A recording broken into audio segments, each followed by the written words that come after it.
Assalamualaikum warahmatullahi wabarakatuh. Jadi yang pertamanya insyaAllah kuliah subuh pada pagi ini akan disampaikan oleh Ustaz Muhammad Hafiz bin Nordin dengan kitab Aqidah al-Mursyidah.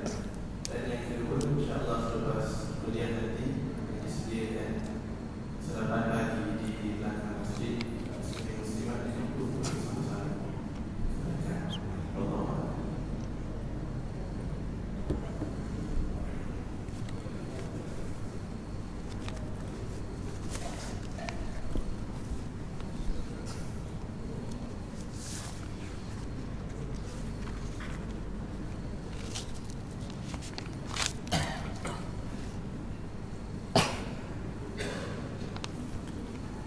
Bismillah.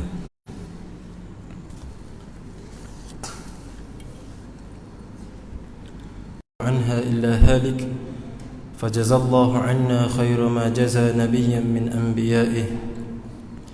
أما بعد فقد قال رسول الله صلى الله عليه وسلم من يرد الله به خيرا يفقهه في الدين. Kata baginda Nabi sallallahu alaihi wasallam, barang siapa yang Allah Subhanahu wa taala kehendakkan baginya akan kebaikan, niscaya Allah Subhanahu wa taala akan menjadikan dia seorang yang faqih dalam agama. Alhamdulillah, tuan-puan muslimin muslimat yang dirahmati Allah Subhanahu wa taala.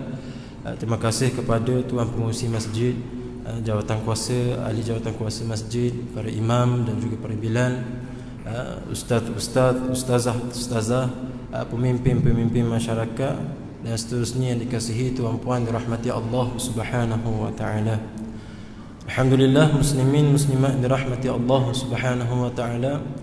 Kita bersyukur pada Allah taala di atas kesempatan waktu yang Allah taala kurniakan pada kita ini. Alhamdulillah, masih lagi kita sempat untuk himpun bersama-sama datang ke rumah yang dimuliakan oleh Allah taala ini, sama-sama kita ibadah pada Allah, solat berjemaah, dan sama-sama kita duduk sekejap untuk dengar sedikit majlis ilmu. Moga-moga Allah Subhanahu wa taala terima amal ibadah kita. Allah taala jadikan asbab kita dihimpunkan ke dalam syurga Allah Subhanahu wa taala. Sebagaimana Allah taala himpunkan kita dalam masjid ni pada pagi yang mulia ni, pagi Jumaat, begitu jugalah moga-moga Allah taala himpunkan kita semua sekali sama-sama berada dalam syurga Firdaus. Amin ya rabbal alamin. Alhamdulillah, tuan-puan muslimin muslimat yang dirahmati Allah taala, kita dah bahaskan sebahagian besar dah daripada kitab ini, Aqidatul Mursyidah karangan Al-Imam Fakhruddin Ibn Asakir rahimahullah ta'ala, ataupun Muhammad ibn Tumar, anak murid kepada Al-Imam Hujjatul Islam Al-Imam Al-Ghazali rahimahullah ta'ala. Dah tinggal lagi berbaki tidak banyak dah, alhamdulillah. Maka sudah sebahagian besar dah kita sebutkan daripada kitab ini dan kita ambil manfaat. Dan insya-Allah ta'ala kita akan sambung perbahasan kita pada pagi ini, perbahasan akidah. Namun sebelum itu, muslimin muslimat yang dirahmati Allah Subhanahu wa taala, Al-Faqir ingin mengajak muslimin muslimat yang dirahmati Allah Subhanahu wa taala untuk merenung satu hadis Nabi sallallahu alaihi wasallam berkenaan dengan amaran Nabi tentang 6 sifat yang dikeji di dalam agama kita. 6 sifat ini, tuan-tuan dirahmati Allah taala, sekiranya ia berhimpun pada satu diri seorang muslim itu, maka dia adalah seorang yang sangat jahat.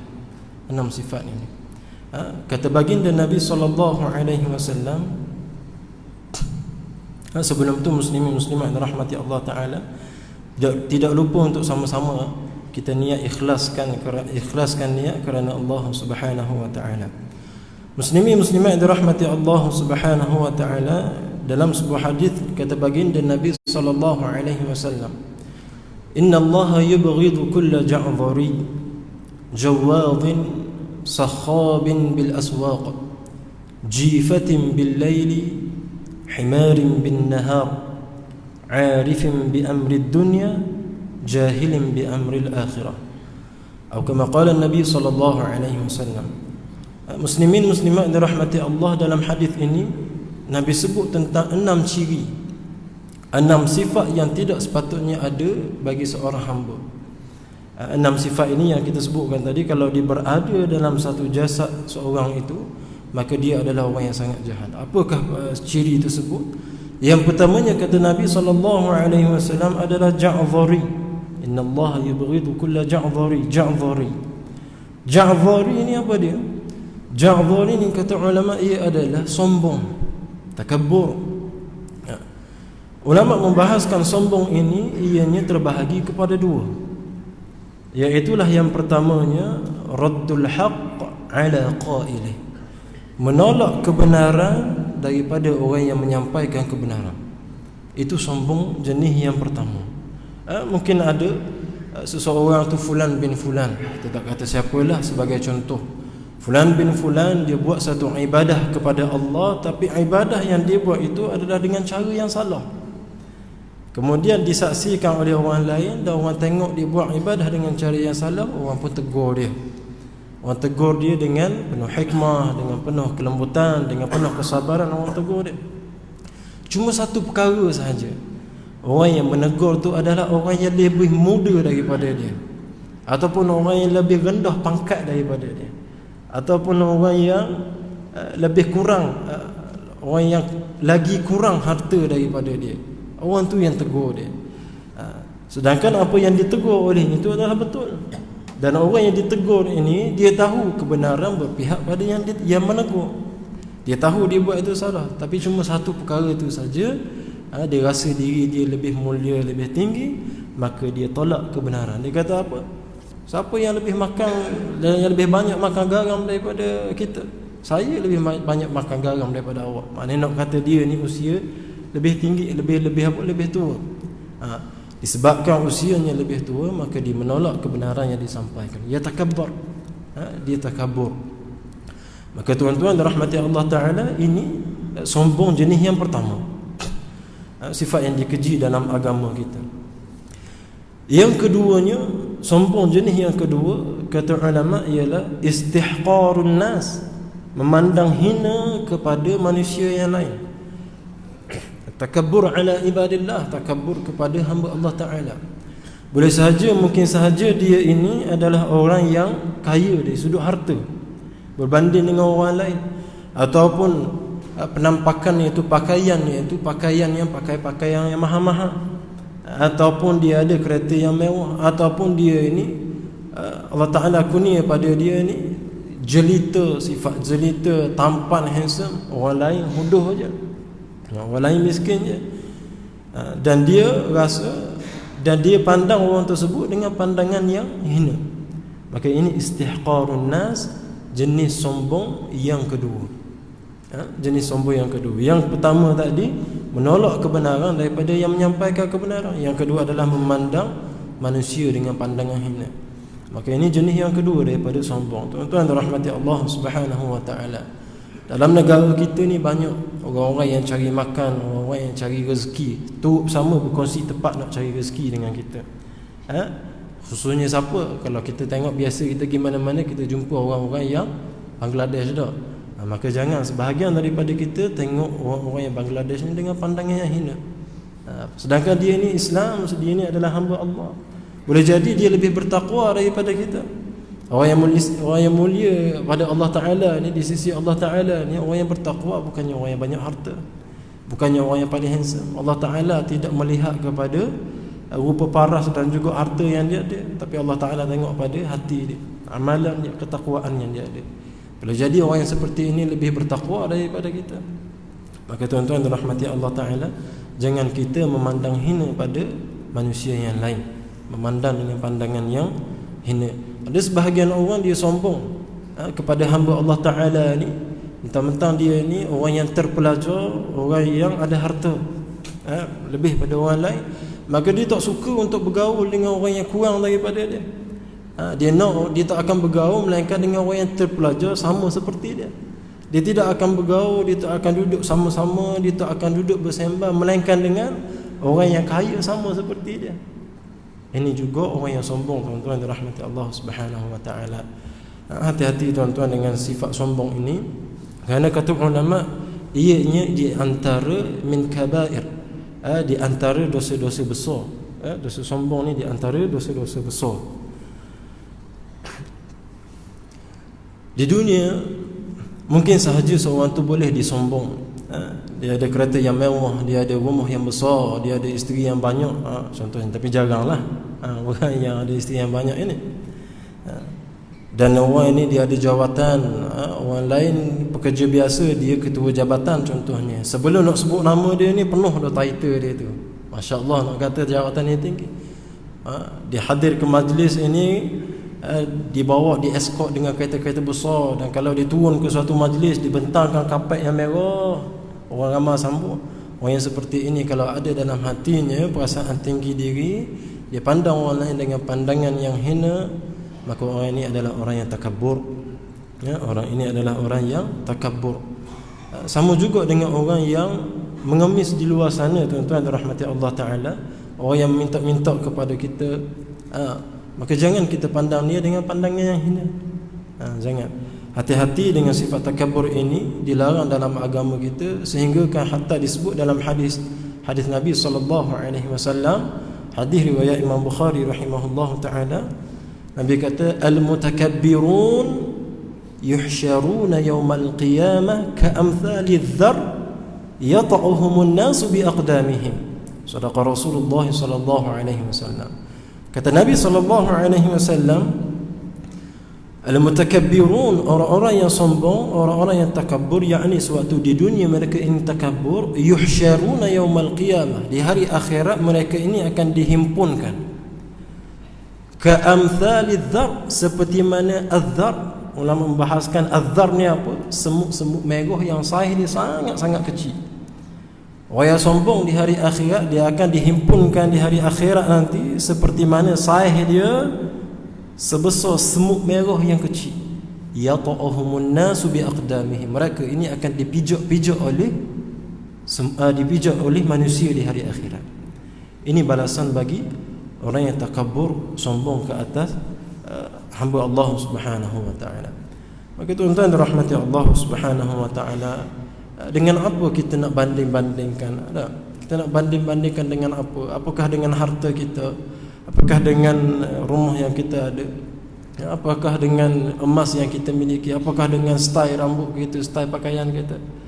Sedangkan kata Sayyiduna Ali karramallahu wajhah, katanya Sayyidina Ali karramallahu wajhah, ma libni Adam wal fakhra. Mafhumnya, seorang anak Adam itu nak bangga-banggakan dengan apa? Awaluhu nutfah wa akhiruhu jifah. Sedangkan permulaan baginya itu adalah setitis mani yang hina, wa akhiruhu jifah, dan pengakhiran baginya adalah jifah, iaitu bangkai yang sangat-sangat busuk. Kita ni tuan-tuan rahmati Allah Ta'ala, permulaan kita daripada setitis mani yang hina, tak ada apa-apa. Kita lahir ke atas dunia pun tak ada apa-apa, lahir dalam keadaan tak ada seurat benang. Allah Ta'ala beri kepada kita kurniaan semua-semua tu, kita nak banggakan dengan apa? Wa akhiruhu jifah, kata Sayyidina Ali, dan pengakhiran bagi seorang hamba itu adalah bangkai yang busuk. Seorang hamba Allah Ta'ala apabila dia dimasukkan ke dalam kubur, tak lama, 3 hari selepas daripada itu, mayat dia akan repuk dan mata itu dia akan cair, perut dia akan mula untuk terburai dalam kubur. Ini disebut oleh para ulama sifat kebiasaan jasad. Ada jasad yang tidak di mamah bumi ada, tapi kebiasaan manusia yang dimasukkan dalam kubur, jasadnya akan repuk 3 hari, tak lama, 3 hari mata dia itu dia akan cair. Sebab apa? Mata ni daripada lemak. Maka kalaulah di atas dunia dia ada mata yang comel, dia ada mata yang cantik, dia nak menunjuk-nunjuk, kena ingat bahawasanya dalam kubur nanti mata ni tak ada apa-apa, dia akan cair, jadi huduh. Maka dengan apa kita nak bangga-banggakan tuan-tuan dirahmati Allah Subhanahu wa taala? Itu sifat pertama yang disebut dalam hadis Nabi, yang Nabi beri amaran tentang dia. Sifat yang kedua yang disebut oleh baginda Nabi sallallahu alaihi wasallam ialah jawaz, yakni jamu'un manu', orang yang sangat suka mengumpulkan hartanya, tak kira daripada mana sumber yang dia dapat, sekalipun daripada sumber yang haram, Yang penting katanya aku dapat harta. Ini orang jawab. Dan harta-harta tersebut dia tidak belanjakan pada perkara yang baik, tapi dia belanjakan pada perkara yang haram. Dia tak gunakan harta dia ini untuk dia bayar perkara yang wajib untuk dia bayar. Seumpama zakat, seumpama nafkah. Seorang lelaki kalau dia berkeluarga, dia ada anak yang belum balik, dia ada bini dia ada mak ayah yang fakir, maka wajib untuk dia beri nafkah. Mak ayah dia fakir contohnya, mak ayah dia ni fuqara, orang yang fakir, walaupun mak ayahnya itu mampu bekerja, tetapi jatuh atas dia kewajipan untuk dia tanggung nafkah wajib bagi mak ayah ni. Ini kena ingat tuan-tuan rahmati Allah Ta'ala. Sekiranya mak ayah dia itu fakir, maka orang yang jawab, orang yang mengumpulkan hartanya tak kira daripada sumber haram sekalipun, dan dia tak belanjakan hartanya pada jalan kebaikan, tapi dia belanja pada perkara yang untuk melampiaskan nafsu dia. Dia gunakan harta dia untuk buat zina, wal'iyadzubillah. Dia gunakan harta dia untuk pergi ke konsert-konsert yang haram, beli tiket untuk ke konsert yang haram, wal'iyadzubillah. Ini orang yang jawab, dikeji oleh agama kita. Kata ulama, harta ini tidak semua harta yang dikeji, tidak semua harta yang dipuji. Ada harta yang dipuji, ada harta yang dikeji. Harta yang dipuji adalah sebagaimana yang disebut oleh Nabi kita Muhammad sallallahu alaihi wasallam, ni'mal malu salih li rajulin salih. Alangkah baik harta yang ada pada lelaki yang salih. Sebab apa? Lelaki yang salih dia tahu daripada mana harta dia dan ke mana dia akan pergi. Dia gunakan untuk pembangunan madrasah, pondok-pondok, untuk membantu orang-orang yang fakir miskin. Itu Nabi kata alangkah baik sungguh harta yang ada pada orang yang salih. Tapi harta yang ada pada orang yang tidak salih, sebaliknya dia akan gunakan pada perkara yang haram. Itu sifat yang kedua. Yang ketiga, tuan-tuan rahmati Allah Ta'ala, sakhabin bil aswaq, yakni orang yang suka, dia banyak pergi ke pasar-pasar dan dia bercakap tentang urusan jual beli untuk dia dapatkan harta dengan cara yang haram. Ini sakhabin bil aswaq. Orang yang suka, orang yang banyak pergi ke pasar-pasar, bercakap tentang urusan jual beli untuk didapatkan harta dengan cara yang haram. Maka tuan-tuan rahmati Allah Ta'ala, dalam agama kita, dalam syarak kita, tidak digalakkan untuk seorang tu dia memperbanyakkan pergi ke pasar-pasar kalaulah dia tidak ada sebarang hajat. Bukan suatu perkara yang digalakkan dalam agama kita. Pasar-pasar ni termasuklah pasar-pasar ikan ke, pasar-pasar ayam jual beli, pasar-pasar apa, mall-mall ke, pasar raya besar tu termasuk juga. Maka itu bukan suatu tempat yang digalakkan dalam agama kita untuk kita ada di situ sekiranya tidak ada sebarang hajat. Sebab apa? Kerana sahabat Nabi SAW satu ketika dia pernah tanya kepada Rasulullah, "Ya Rasulullah, apakah tempat yang paling mulia Allah Ta'ala jadikan di atas muka bumi ini, dan apakah tempat yang paling buruk Allah Ta'ala jadikan di atas muka bumi ini?" Sahabat tanya pada Rasulullah. Rasulullah kata apa? Rasulullah kata, "La adri as'al akhi Jibril." Rasulullah kata, aku tak tahu, aku akan tanya Jibril. Tuan-tuan rahmati Allah Ta'ala, satu benda yang kita dapat belajar daripada Rasulullah SAW adalah sikap amanah dalam ilmu Rasulullah SAW. Rasulullah bila dia tak tahu tentang suatu perkara itu, dia akan kata tak tahu. Dia tak kata pendapat saya, dia tak akan reka jawab. Tidak. Tapi sifat Rasulullah, dia tak tahu, dia akan kata tak tahu. Maka kita sebegitunya juga tuan-tuan, kena sepatutnya gitu juga pada perkara agama yang kalau kita tak tahu tentang hukum, sepatutnya kita kata tak tahu, bukan melontarkan pendapat sendiri. Tuan-tuan rahmati Allah, ini satu sifat yang kita kena belajar daripada Rasulullah SAW. Ditanya, Rasulullah kata aku tak tahu, aku akan tanya Jibril. Rasulullah tanya kepada Jibril.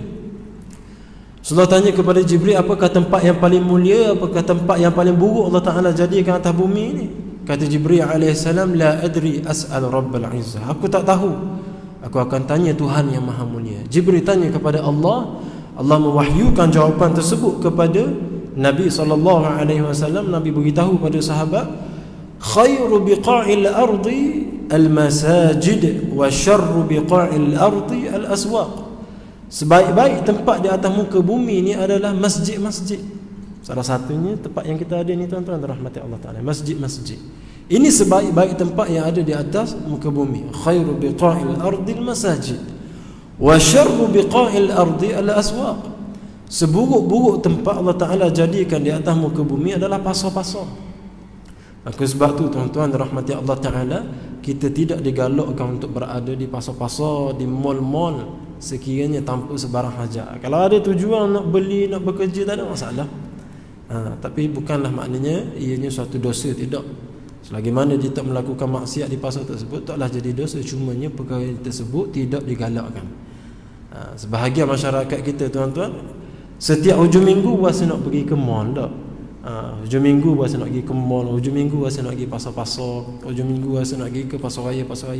Walaupun hakikat ni dia tahu rasanya tak ada benda nak beli, rasa baru je beli minggu lepas, barang pun ada lagi. Tapi menjadi tabiat, menjadi apa?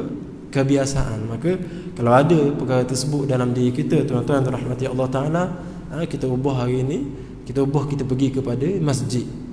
Sebab apa? Sebab masjid ni tempat mulia, tempat yang paling baik, tempat di mana seorang tu dapat ketenangan. Tak dapat ketenangan di pasar-pasar tuan-tuan, di mall-mall tak ada. Walaupun sebahagian, khususnya anak muda kita ni nak pergi mall, nak release tension. Tak release tension pun kat sana. Release tension ni adalah di sini, masjid. Sini tempat orang baca Quran, tempat orang sembahyang, tempat orang ingat Allah. Allah Ta'ala berfirman, ala bi dzikrillahi tatma'innul qulub. Ketahuilah bahawasanya dengan mengingati Allah, hati akan jadi tenang. Jadi tempat untuk ingat Allah, masjid. Sebab tu orang datang masjid ni dia tenang. Jadi bukannya di mall-mall. Di Terengganu kita ni akan buka KTCC dah. Maka kalau ada hajat tak apalah tuan-tuan rahmati Allah, pergilah kalau ada hajat. Tapi kalau tidak ada hajat nak jadikan kebiasaan, maka janganlah. Itu bukan suatu perkara yang baik dalam agama kita, tidak dianjurkan dalam syarak. Sifat yang keempat yang disebut oleh baginda Nabi SAW, jifatin bil lail, bangkai di waktu malam. Jangan kita jadi seperti mana bangkai di waktu malam. Apa maknanya? Iaitulah seseorang yang mana dihabiskan seluruh waktu malamnya itu dengan hanya rehat dan tidur semata-mata tanpa buat ibadah kepada Allah Subhanahu wa taala. Ini Nabi sebut sebagai bangkai di waktu malam. Dia gunakan keseluruhan waktu dia untuk lepak, untuk tidur, untuk rehat semata-mata. Tidak buat langsung ibadah, hatta walau 5 minit ibadah kepada Allah tidak ada. Maka ini bukan suatu perkara yang baik. Adat orang soleh di zaman dulu, mereka ikut sunnah Rasulullah sallallahu alaihi wasallam. Ada orang yang soleh, apa dia? Sejam selepas waktu Isyak mereka akan masuk tidur. Sejam setelah waktu Isyak, tunaikan solat Isyak, sejam lepas tu dia akan tidur. Sekiranya tidak ada apa-apa urusan. Bukannya lepak, merempit, berkumpul malam-malam tak. Kedai kopi ke, sehingga lewat malam pukul 12, pukul 1, tak ada sebarang urusan. Bukannya begitu. Ada orang dulu sejam lepas solat Isyak dia akan masuk tidur. Dan masuk tidur bagaimana masuk tidur? Masuk tidur ikut sunnah Rasulullah, iaitulah sebagaimana yang disebut dalam hadis Nabi SAW. Sebelum masuk tidur ni Nabi buat macam mana? Baca dulu 3 qul, baca Bismillahirrahmanirrahim, qul huwallahu ahad, Allahu samad, sehingga habis ayat. Kemudian baca bismillah pula, kemudian baca qul a'udzu birabbil falaq sehingga habis ayat. Baca bismillah lagi, kemudian baca qul a'udzu birabbin nas sehingga habis ayat. Kemudian buat apa? Tiup pada tangan. Tiup kemudian sapu pada badan. Sapu pada keseluruhan tempat yang boleh dicapai lah tangan kita ni. Sapu. Buat kali yang pertama, kemudian ulang balik untuk kali yang ketiga, ulang balik yang kali yang kedua dan yang ketiga. Maknanya buat 3 kali. Buat 3 kali perkara tersebut, insya-Allah taala tidur kita tidak akan diganggu oleh syaitan dan jin. Itu sunnah yang diajarkan oleh Nabi sallallahu alaihi wasallam. Kalau nak terlebih baik lagi, pada malam harinya, setiap malam-malamnya itu dia amalkan surah Al-Mulk. Semoga menjadi asbab bagi seorang hamba tersebut dijauhkan daripada azab kubur. Itu cara orang-orang yang soleh mereka masuk tidur. Tidak sebagaimana masyarakat kita hari ini yang orang kata yang hidup dengan gadgetnya, dengan alat-alat canggih, sehingga nak tidur ni sebelum tidur WhatsApp dulu, baca-baca WhatsApp, baca-baca Facebook, tengok YouTube, sehingga tidur tu boleh tertidur, muka tu di atas muka ada selepek, ada telefon. Sebab apa? Tidur sambil tertidur selepas tengok YouTube sebelum nak tidur. Itu cara kita nak tidur zaman ni. Sedangkan bukan itulah cara yang diajar oleh Rasulullah. Sebahagian manusia pula sebelum tidur, masa yang digunakan itu adalah untuk tengok movie. 2 jam dia gunakan untuk tengok movie. 2 jam ni tuan-tuan dirahmati Allah Ta'ala, kalaulah kita guna untuk mengaji, berapa banyak pahala. Nabi kata, man qara'a harfan min kitabillah, siapa yang baca satu huruf daripada kitab Allah, falahu hasanah, maka baginya satu kebaikan. Wal hasanatu bi 10 amthaliha, satu kebaikan itu digandakan dengan 10 kebaikan. Orang yang baca satu huruf daripada Quran dapat 10 pahala. La aqulu, kata Nabi, aku tak kata alif lam mim harf, aku tak kata alif lam mim itu satu huruf, walakin alif harf, wal lam harf, wal mim harf. Tapi alif itu satu huruf, lam itu satu huruf, mim itu satu huruf. Maknanya orang yang baca alif lam mim dah dapat 30 kebaikan daripada Allah Ta'ala, 30 pahala. Cuba tuan-tuan kita bayang, satu muka surat ada berapa ratus ayat, ada berapa ratus berapa ratus huruf-huruf, digandakan dengan 10. Tak lama orang yang baca satu muka surat ni, lebih kurang kebiasaan manusia baca 2 minit je. 2 minit sahaja digunakan untuk baca. Dan 10 minit dia dapat baca 5 muka. Darab dengan 40 minit dapat baca sejuzu. 40 minit dapat baca sejuzu. Kalau 2 jam dia gunakan, dia dapat baca 3 juzu. Tuan-tuan dirahmati Allah, berapa banyak pahala Allah Ta'ala beri pada dia. Maka itu mudah-mudahan Allah Ta'ala jadikan umur kita ini suatu keberkatan daripada Allah Ta'ala. Sifat yang kelima yang disebut oleh baginda Nabi SAW ialah himarin bin nahar, keldai di waktu siang. Jangan kita jadi seperti mana keldai di waktu siang. Keldai ni dia tahu untuk keluar daripada tempat dia, dia keluar untuk cari makan untuk anak-anak dia. Dia cari makan dan minum, dia cari tempat perlindungan, tapi dia tak buat ibadah pada Allah. Itu sifat keldai. Maka Nabi kata jangan jadi seperti mana keldai di waktu siang, yang mana seorang manusia tersebut dia keluar daripada rumah dia cari rezeki, cari makan minum, cari tempat perlindungan untuk anak-anak, tetapi dia mengabaikan tanggungjawab Allah Ta'ala beri pada dia. Dia tak semayang. Berapa ramai orang tidak solat Jumaat kerana kerja yang dia buat. Tidak ada keberkatan, tuan-tuan dirahmati Allah Ta'ala, kerana kita meninggalkan kewajipan Allah Subhanahu wa Ta'ala. Sifat yang keenam, kata Nabi SAW, arifin bi amri dunya, jahilin bi amri al-akhirah. Yakni orang yang sebertahu tentang perkara dunia tetapi jahil, yakni dia tidak tahu dalam perkara akhirat. Bila ditanya tentang sains, bila ditanya tentang matematik, bila ditanya tentang ICT, ICT ni bukan ikan celup tepung, ICT ni internet, komputer, ilmu-ilmu dan sebagainya lah. Bila ditanya tentang perkara tersebut, dia orang yang tahu. Dia tahu, saya tahu ni, saya sangat tahu, katanya. Bila ditanya tentang ilmu perubatan, dia kata dia tahu. Bila ditanya tentang macam mana nak buat rumah, saya lah orang yang paling tahu dalam Terengganu ni. Tetapi bila ditanya tentang apakah sifat-sifat Allah Ta'ala yang wajib kita belajar, maka dia jawabnya tak tahu. Bila ditanya apa kewajipan-kewajipan sepatutnya seorang mukallaf buat, maka dia jawabnya tak tahu. Maka ini sifat yang disebut oleh Nabi SAW, arifin bi amri dunya, jahilin bi amri al-akhirah. Serba tahu tentang perkara dunia tapi tak tahu tentang perkara akhirat. Sedangkan Nabi SAW sebut talabul ilmi, menuntut ilmu, fardu bagi setiap muslim dan muslimat yang mukallaf. Maka tuan-tuan rahmati Allah Ta'ala, 6 sifat ini moga-moga kita dapat jauhkan. Tak lama dah, kurang lebihnya ataupun kurang daripada 100 hari kita ni nak masuk kepada bulan Ramadan. Persediaan yang sepatutnya kita buat bukannya sehari sebelum nak masuk Ramadan tu kita buat persediaan, tuan-tuan. Buat persediaan rohani dan jasmani lama dulu sebelum nak masuk Ramadan. Orang-orang soleh di zaman dulu 6 bulan sebelum masuk Ramadan dia telah buat persiapan untuk masuk Ramadan. Kita ni kurang lebih tinggal tak kurang daripada 100 hari lagi, 3 bulan lebih lagi nak masuk ke Ramadan. Sekejap je tuan-tuan, pejam celik masuk ke dalam bulan Ramadan. Moga-moga kita masuk ke dalam bulan Ramadan, kita buang 6 sifat yang dikeji dalam agama ni. Tuan-tuan rahmati Allah Subhanahu wa taala, sikit masa lagi insya-Allah taala sebelum kita berhenti, kita perbahaskan kitab ini, dan saya kira tak banyak lagi dah perbahasan yang ada dalam kitab ni yang insya-Allah kita boleh habiskan hari ini insya-Allah taala. Perbahasan kitab akidah Risalah Mursyidah ini, kata muallif rahimahullah taala,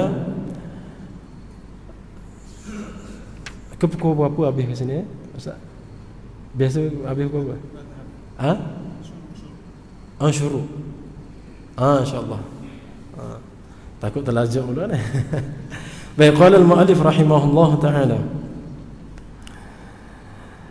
mawjudun qabla al-khalqi, kata pengarah rahimahullah ta'ala, dia sedia wujud. Allah Ta'ala ni sifatnya dia sedia wujud sebelum kewujudan makhluk ciptaannya. Maknanya apa tuan-tuan? Allah Ta'ala sebelum dia jadikan kita, sebelum dia ciptakan kita ni salah satu daripada ciptaan Allah. Banyak lagi lah ciptaan Allah. Setiap sesuatu selain daripada Allah Ta'ala ni adalah makhluk ciptaan Allah. Sebelum Allah Ta'ala jadikan, sebelum Allah Ta'ala ciptakan makhluk ni, Allah Ta'ala telah pun wujud. Itu yang Tuan Syekh nak sampaikan. Maknanya sifat Allah Ta'ala itu azali, tidak ada permulaan bagi kewujudan Allah Subhanahu wa taala. Dalil bahawasanya, kata Nabi SAW, hadis daripada Imran bin Husain. Hadis ini riwayat daripada Imam Bukhari, Imam Baihaqi dan juga Ibnu Jarud. Nabi kata, kana Allah wa lam yakun syai'un ghairu.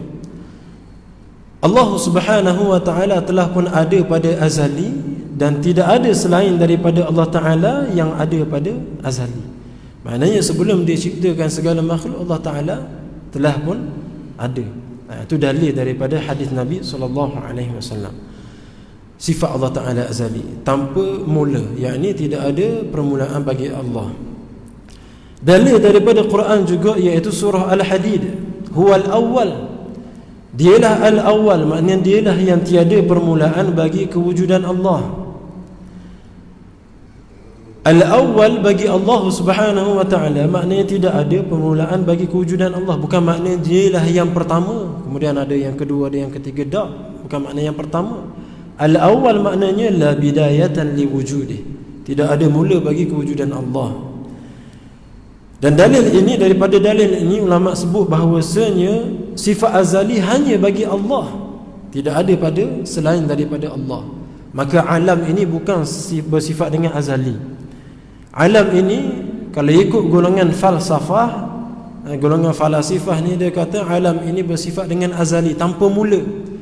Seolah-olah golongan falsafah ni kata alam ini tidak diciptakan oleh Allah, sebab dia kata ni azali, tidak ada mula, menafikan Allah Ta'ala yang menciptakan alam.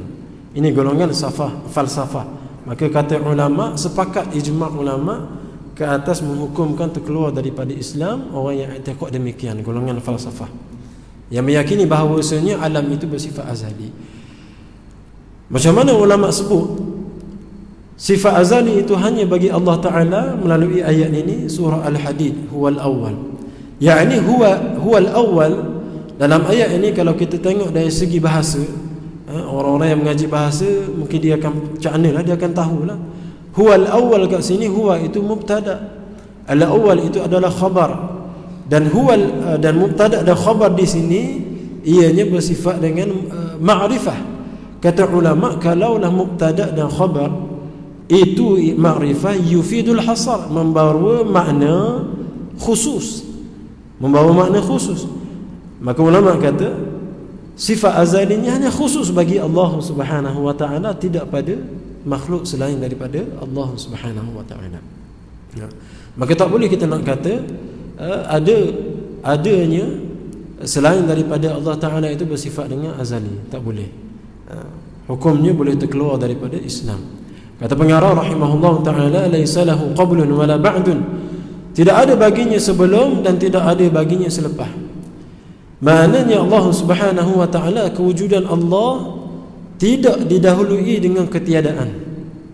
Kewujudan Allah dia tidak didahului dengan ketiadaan.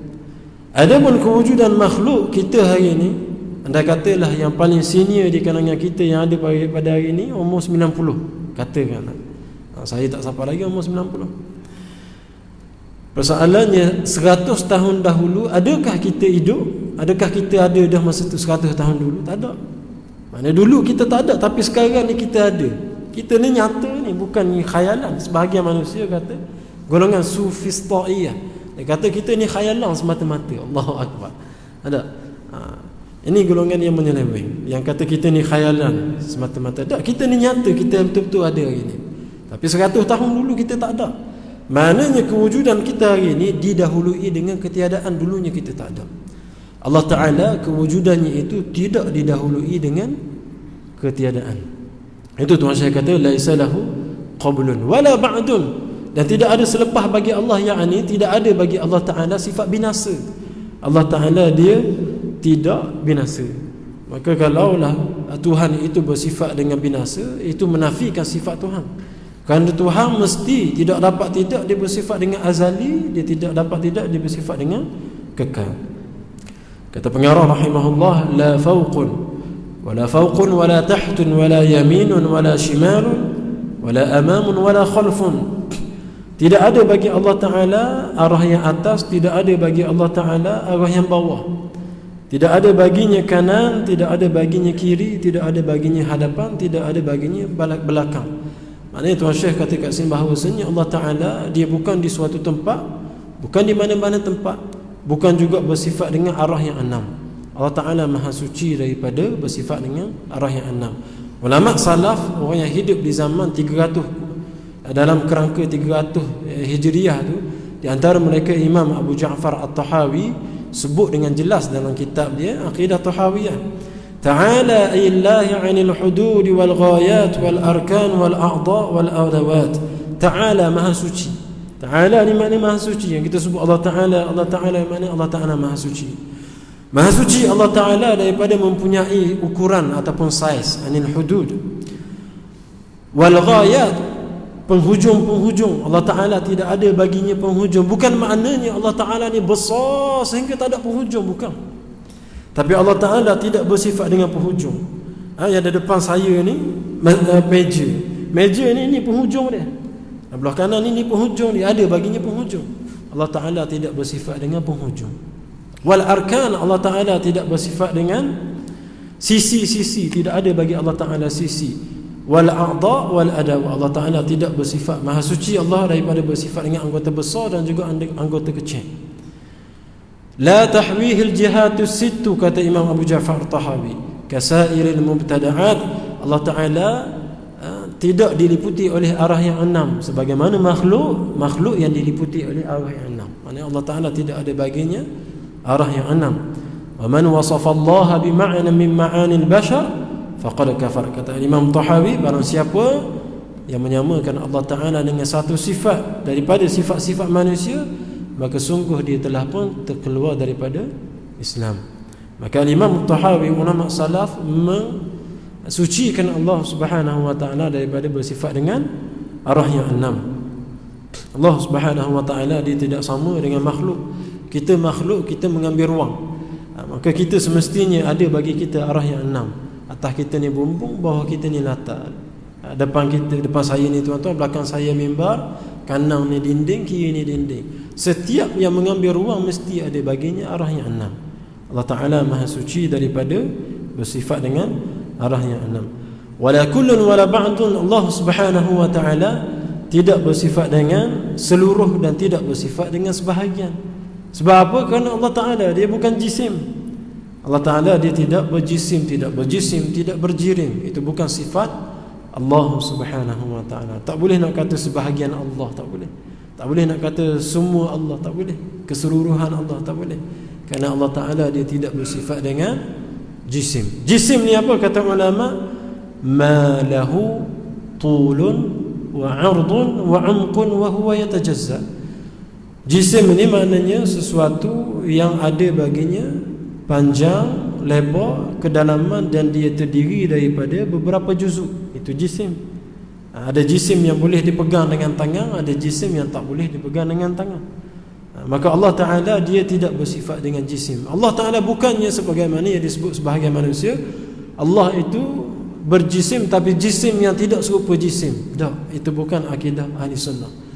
Bukannya Allah Ta'ala ada tangan tapi tangan tidak serupa tangan-tangan makhluk. Tidak. Masih lagi dia menyifatkan Allah Ta'ala dengan jisim. Masih lagi dia menyifatkan Allah Ta'ala dengan tasbih, dengan menyerupai makhluk. Cuma dia kata kita tak tahu bagaimana, tapi bagaimana tu ada. Yang ini dia kata kaifiat tu ada, rupa bentuk tu ada, tapi kita yang tak tahu rupa bentuk. Wala'iyadzubillah. Ini bukan akidah ahli sunnah wal jamaah. Imam Ahmad bin Hanbal disebut bahawasanya man qala anna Allah jismun la kal ajsami kafara. Barang siapa yang kata Allah Ta'ala itu jisim tapi tidak serupa dengan jisim-jisim, maka sungguh dia telah terkeluar daripada Islam. Maka jisim ini bukan daripada sifat Allah Subhanahu wa Ta'ala. Wala yuqalu mata kana wala aina kana wala kaifa. Wallahu Subhanahu wa Ta'ala a'lamu ahkam. Tuan-tuan rahmati Allah Subhanahu wa Ta'ala, insya-Allah Ta'ala kita berhenti dahulu setakat ini. Kita akan sambung pada waktu yang akan datang. Barakallahu fikum wa ahsanallahu ilaikum wa jazakumullahu kulla khair. Nuhalil wa nusalli ala nabi 3 marrat la ilaha illallah Muhammadur Rasulullah sallallahu alaihi wasallam. Assalamualaikum warahmatullahi ta'ala wabarakatuh.